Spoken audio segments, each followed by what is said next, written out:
পৃথক সচিবালয় ছাড়া স্বাধীন বিচার বিভাগ প্রতিষ্ঠা সম্ভব নয় বলে মনে করেন প্রধান বিচারপতি সৈয়দ রিফাত আহমেদ। শীঘ্রই বিচার বিভাগের জন্য পৃথক সচিবালয়ের প্রস্তাবনা পাঠানো হবে বলে জানান তিনি। শনিবার সুপ্রিম কোর্টে প্রধান বিচারপতির ভাষণ অনুষ্ঠানে তিনি এসব কথা বলেন। অনুষ্ঠানে আইন উপদেষ্টা, বিচারক নিয়োগ সহ বিচার বিভাগে সংস্কার আনার কথা পুনর্ব্যক্ত করেন। মিল্টন আনোয়ারের প্রতিবেদন। ছাত্র জনতার অভ্যুত্থান শেষে দায়িত্ব নেয়ার পর বিচার বিভাগীয় কর্মকর্তাদের উদ্দেশ্যে প্রধান বিচারপতি সৈয়দ রিফাত আহমেদের প্রথম অভিভাষণ। বিচার বিভাগের জন্য একটি পথনকশা তুলে ধরে প্রধান বিচারপতি বলেন, পৃথক সচিবালয় না হলে বিচার বিভাগ স্বাধীন হবে না। বিচারকদের প্রকৃত স্বাধীনতা ততদিন পর্যন্ত নিশ্চিত হবে না যতদিন না বিচার বিভাগে দীর্ঘদিন ধরে বিরাজমান দ্বৈত শাসন ব্যবস্থা অর্থাৎ সুপ্রিম কোর্ট ও আইন মন্ত্রণালয়ের যৌথ এখতিয়ার সম্পূর্ণরূপে বিলোপ করে জরুরি ভিত্তিতে বাংলাদেশ সুপ্রিম কোর্টের অধীনে পৃথক সচিবালয় প্রতিষ্ঠা করা হবে।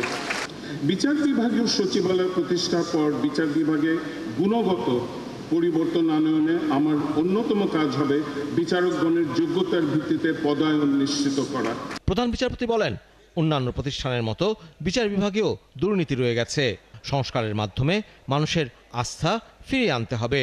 নতুন এই বাংলাদেশে আমরা এমন একটি বিচার বিভাগ গড়তে চাই যেটি বিচার বিভাগ এবং সততা ও অধিকার বোধের নিশ্চয়তার একটি নিরাপদ দুর্গে পরিণত হবে।